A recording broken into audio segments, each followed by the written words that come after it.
just erase names, they erased a destiny. They didn't just remove history, they buried identity.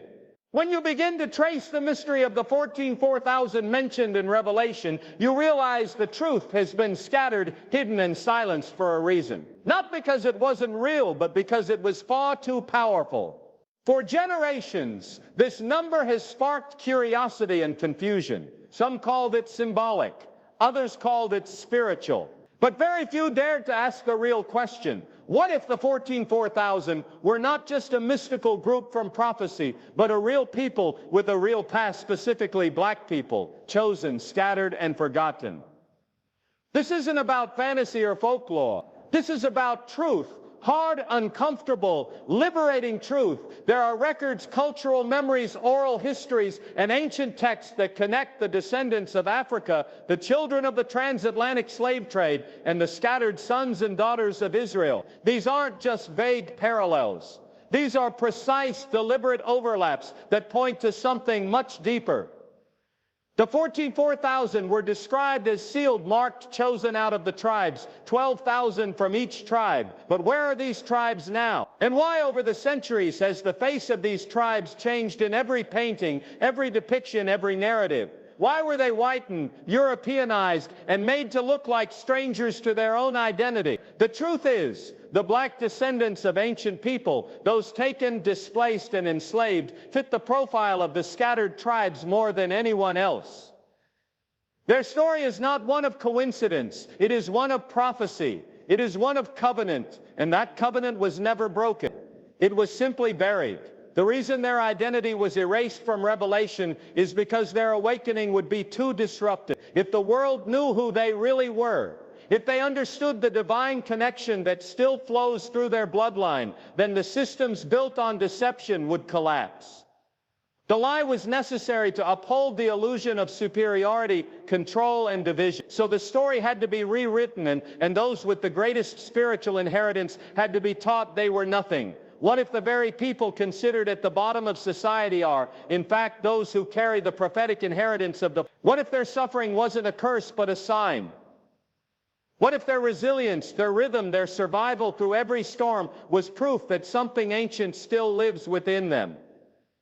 For centuries, black people have been told to look outward for answer, but the truth of who they are was never lost. It was locked within them, waiting for the appointed time. That time is now.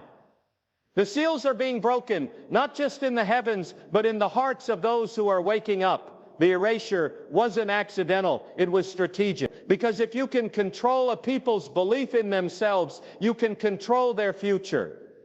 If you can make them forget their name, their language, their God-given role, then you can give them a new one that fits your system, your economy, your religion. That's why the narrative had to change. That's why the 4,000 had to be stripped of their identity and made into a vague mystery. Because the moment the scattered tribes remember who they are, the whole game changes. A chosen people walking in their truth cannot be controlled, cannot be broken, cannot be stopped. Look around. The signs are everywhere. The rising awareness, the spiritual hunger, the breaking away from empty religion and colonized doctrine. This is not rebellion. This is remembrance. It's not arrogance. It's awakening. And when the chosen begin to rise, they won't need validation from the world. They'll walk in their assignment with clarity. They'll heal what was broken. They'll speak what was silenced. They'll gather what was scattered, because they were never meant to blend in. They were meant to live. That is why they were erased from history books, from pulpits, from prophetic texts, so the world could stay blind to what was truly happening. But you cannot erase a calling. You cannot bury a covenant forever. And the reason so many people are beginning to ask questions, dig deeper, and search for answers that religion refused to give is because the Spirit is stirring. The time of silence is ending. The 4,000 were never meant to be a secret. They were meant to be a sign of restoration, not just for themselves, but for the world. And when they step into who they are, not what the world told them they were, they will shift everything. They will not look like the mainstream. They will not sound like the institutions. They will not conform to the traditions built to exclude them. They will stand in authority, rooted in divine memory. That is what scares the world. Not their skin, not their songs, not their protests. What scares the world is the moment they remember they were chosen, that they were sealed before time, that their names are written in the story long before they ever set foot on foreign soil, that they are not lost. They are rising. Every generation gets closer to this realization. Every new wave breaks another layer of deception. Every awakened mind becomes a ripple in a sea of forgotten truth. And when the ripple becomes a roar, the nations will have to reckon with what they tried to deny. The chosen were never gone. They were hidden in plain sight. They were the builders, the creators, the soul of every movement. And now they are remembering. The voice they tried to silence is singing again. The people they tried to break are standing again. And the prophecy they tried to erase is unfolding exactly as it was written. This isn't about superiority, it's about restoration. It's not about blame, it's about truth. And when the truth is known, the chains of confusion, shame, and inferiority begin to fall. The 44,000 represent the awakening of a people who were never lost in God's eyes, only lost to the world's lies. But lies don't last forever. Light always finds a way through, and now it's breaking through the minds, hearts, and spirits of those who are ready to see clearly. You were never forgotten. You were never random. You were never cursed. You were chosen, not for power over others, but for purpose among the nations. And when you walk in that purpose, the world will see the truth it was never prepared for, but always needed. The revelation is no longer just a prophecy. It's a reality awakening in you. The 44,000 are not a mystery to be solved. They are a people to be remembered. And the time to remember is now. They did not remove the knowledge of the 44,000 by coincidence. It was never a matter of oversight or forgetfulness. It was intentional, strategic, and deeply rooted in fear of what would happen if the original truth ever surfaced again. There is a power in knowing who you are. And there is an even greater power in understanding where you come from and why your existence matters in the larger narrative of human history and spiritual prophecy. For black people, that power was deliberately hidden, erased, and distorted, not because it lacked importance, but because it carried too much of it. The systems built around domination, hierarchy, and deception could not survive if the descendants of those scattered across the earth ever woke up to the reality of their spiritual significance. The idea of 44,000 chosen individuals from ancient tribes was never meant to be a mystery to be interpreted from a distance. It was a reflection of a real people living through real struggle, bearing a real calling.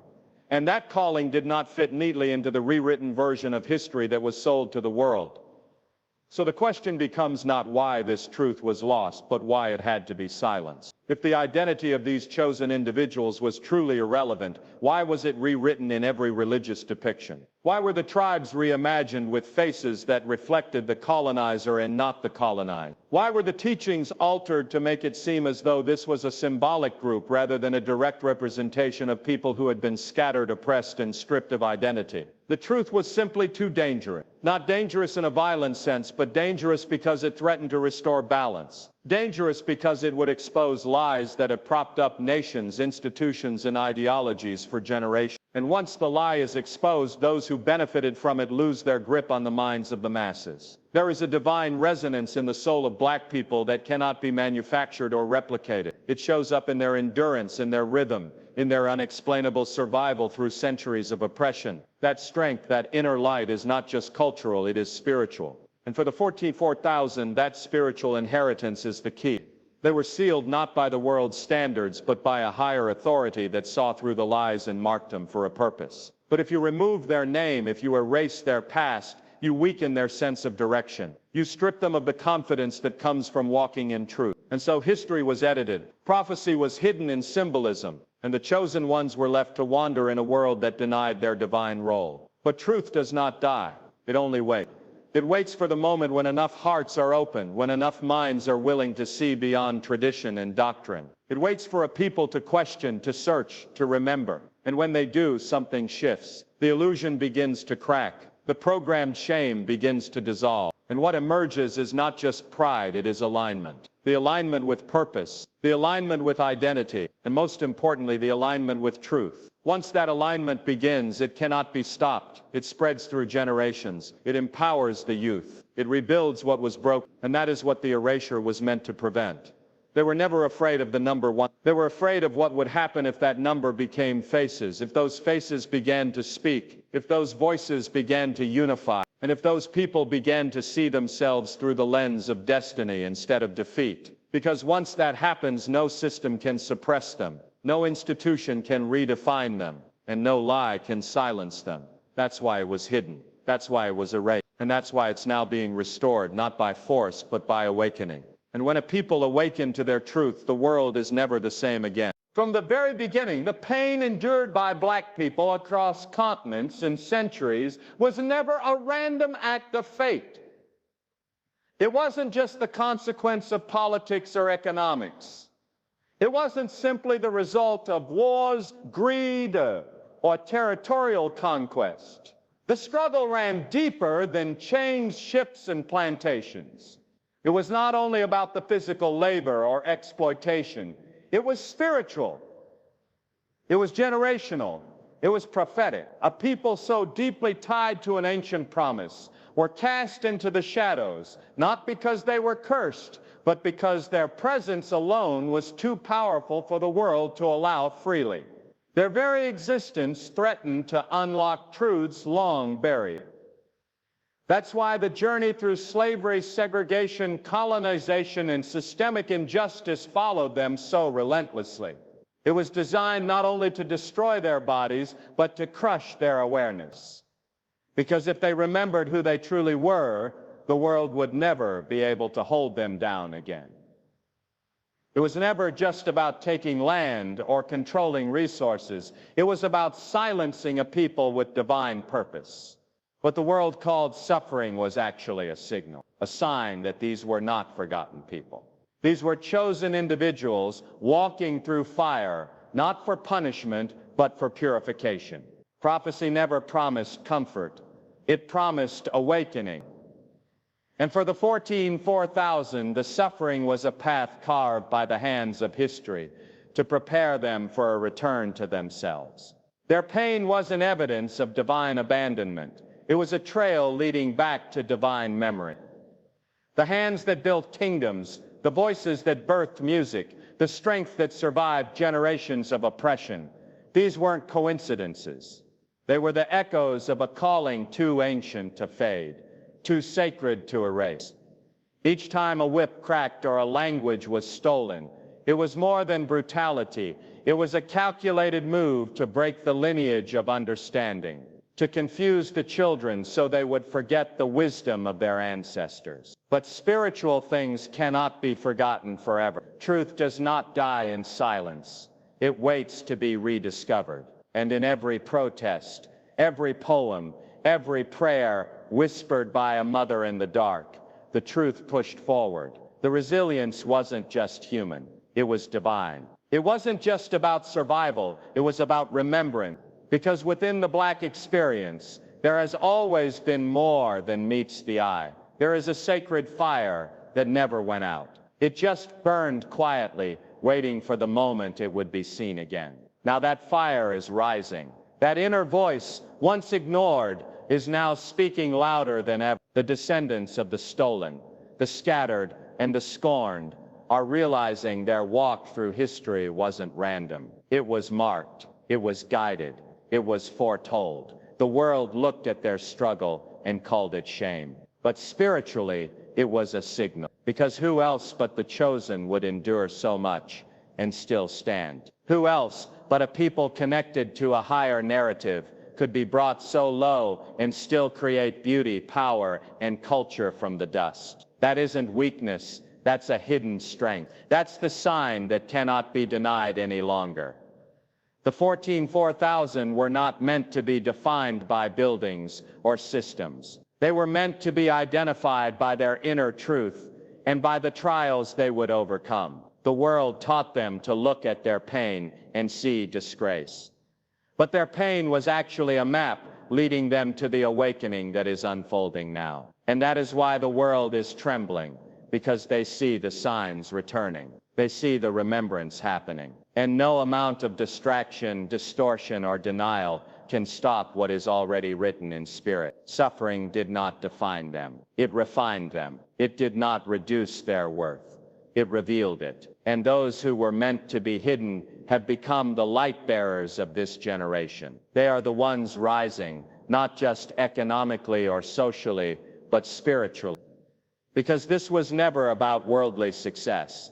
It was about prophetic destiny. And the moment that truth is embraced, everything changes. They no longer beg to belong. They no longer wait to be accepted. They step into their rightful place, not as victims of history, but as vessels of prophecy coming alive. When colonial powers began spreading their influence across the globe, they didn't just bring ships and soldiers. They brought with them a system, an organized structure of beliefs that redefined truth, recast identity, and reprogrammed generations. Spiritual identity was one of the first casualties in this conquest.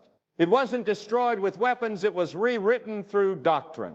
The ancient connection black people had to something sacred, something divine, something deeply rooted in history was carefully, methodically, and deliberately replaced with ideas that served empires, not the soul. The essence of who they were, their connection to the prophetic and ancestral realm, was not only ignored, it was reshaped into something that made them feel distant from the very origins of truth they once carried.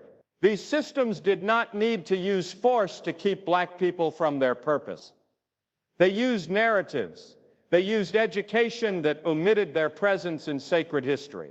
They used religion that repainted spiritual stories with faces that looked nothing like their own. Over time, these ideas sunk deep into consciousness. The language, the images, the theology, all served to convince generations that holiness had a color and that color wasn't theirs. That the story of salvation and purpose started somewhere in Europe, not in lands that birthed civilizations long before borders and flags ever existed. What was once a story that included them was now told as though they were visitors, strangers, or worse, irrelevant. But the truth never left. It just went dormant, buried under layers of confusion and control. Even as the world was taught to believe one version of history, the Spirit never forgot. And in the quiet moments, in the dreams, in the yearning for something deeper, the truth started to push through again. The connection to the Creator, the rhythm in the soul, the unspoken understanding of something greater, it kept rising. Because no system, no colonized structure, no fabricated narrative can permanently sever what is spiritual and eternal. The bloodline still carried memory. The bones still held stories. And the land still whispered truths that institutions could not contain. That's why there's a stirring today. That's why people are beginning to question what they were taught and challenge what they once accepted. This isn't rebellion. This is reawakening. The distortion of revelation wasn't an error. It was a strategy. It was designed to remove a people from their spiritual inheritance by convincing them it never belonged to them in the first place. But no one can inherit what they do not recognize. And so by erasing their image, by redefining holiness through a Eurocentric lens, those in power ensured that black people would spend centuries searching for what was already theirs. And yet the search was never in vain. Because it led to something profound. It led to rediscovery. It led to revival. And now, as more eyes are opened and more hearts are stirred, the veil continues to lift. Black communities across the world are no longer just hearing old stories. They're remembering them. They're reclaiming the truth that was hidden in plain sight. Not to exclude anyone, but to finally step into what was always theirs. The connection to prophecy, the calling to lead, the role in the unfolding of something bigger than any church, state, or ideology ever allowed them to believe. This movement of awakening is not man-made. It is spiritual. It is personal. And it is unstoppable. Because truth, once recognized, becomes a force that cannot be reversed. Every time a person looks beyond the stained glass images and asks, where are we in this story? They are touching something sacred. Every time they realize that the land of the prophets looked more like their ancestors than the pictures they were shown, they reclaim a piece of themselves. Every time a child sees themselves not as broken but as chosen, the legacy of lies begins to crumble. The spirit of truth is rising, and no institution can hold it back. Not anymore. No matter how thoroughly a people are erased from the pages of official history, no matter how tightly the truth is buried beneath centuries of misinformation, a divine covenant cannot be undone. There's a spiritual force that lives beyond the reach of oppression. It is not limited by governments, religions, or rewritten books. That's why the truth keeps resurfacing, even after generations of distortion. When something is rooted in the spiritual realm, it can be ignored for a time, but it cannot be destroyed. Black people were not forgotten by accident. They were removed with intention. Their role in prophecy was too bold, too central, too revealing to be allowed in the rewritten version of spiritual heritage. But what man hides, time eventually exposes. What was buried by empires is now rising in the hearts of those who were once told they were disconnected from divine destiny. The covenant given to a people before the modern nations even existed was not signed with ink. It was written in soul, in lineage, in suffering, in resilience. Even when their names were changed, when their history was replaced, and when their lands were stolen, the agreement still stood. Because divine assignments are not handed out by popular vote or maintained by societal approval. They're eternal, given by something far greater than institutions. That's why even in the darkest moments of human cruelty, when children were separated from families, when sacred languages were stripped away, when cultural memory was burned, something remained, a presence, a pull. A quiet voice whispering through generations, reminding them that they were not forgotten. They were being prepared. That's the part no one ever wanted the world to see. The strength that rises from generations of pain is not ordinary. It is prophetic. It was never just about enduring slavery or surviving injustice. It was about carrying something forward that no empire could erase, a promise, a responsibility. And when the time came, it would resurface not as a religion, not as a political movement, but as a spiritual awakening, not manufactured but remembered, not imposed but lived. That time is now. This rising isn't about resentment or revenge. It's about realization. It's about people waking up and recognizing that what was once stolen can be restored, not by force, but by awareness. They are reclaiming not just knowledge, but identity, a lost narrative, a sacred role, a deeper truth that had been covered in centuries of deception. And this truth is not loud or aggressive. It moves with clarity. It brings dignity back to faces that the world tried to shame. It breathes power into hearts that were told they had none. And it walks with quiet certainty because it knows it has always belonged. Covenants are not like trends. They do not expire or fade when ignored. They sit in silence until the right moment, then rise with undeniable presence. The identity of black people, hidden in plain sight, has always been more than cultural. It is a key. It unlocks understanding. It shifts timelines. It restores balance. The systems that benefited from their confusion can no longer hold back their clarity. And with every truth uncovered, with every piece of history rediscovered, that ancient contract grows louder, not in words, but in action, in the rebuilding of dignity, in the reclaiming of legacy, in the rising of those once cast aside. There is no power on earth that can stop a people who are no longer waiting for permission to be who they were born to be. When that understanding becomes collective, it becomes unstoppable. The world is witnessing something it cannot control, the fulfillment of prophecy, not through temples or titles, but through people who have nothing left to prove, only something to become. The return to self is the return to the original agreement. And once that begins, it never ends. For too long, The story of the 44,000 has been presented as a mystery, something distant, symbolic, or even selective. It has been filtered through lenses that stripped it of its roots and turned it into an idea disconnected from its true meaning.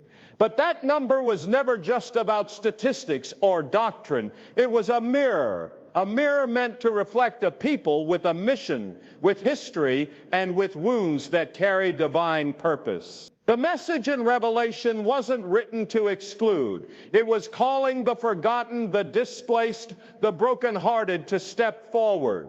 It was a signal to those who had endured centuries of silence and separation.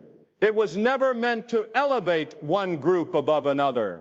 It was designed to restore those who had been cast to the margins and remind them that their role is essential to the healing of the world. When something has been hidden for this long, it doesn't resurface as a shout. It returns through realization. And that's what's happening now. Black people across the globe are not discovering something new. They're remembering something ancient. They're awakening to a truth that was always there, but buried under systems designed to keep them distracted and The images in Revelation weren't abstract. They pointed to something that would one day be rediscovered by the very people who were made to feel like outsiders in their own spiritual lineage. The pain they carried was not random.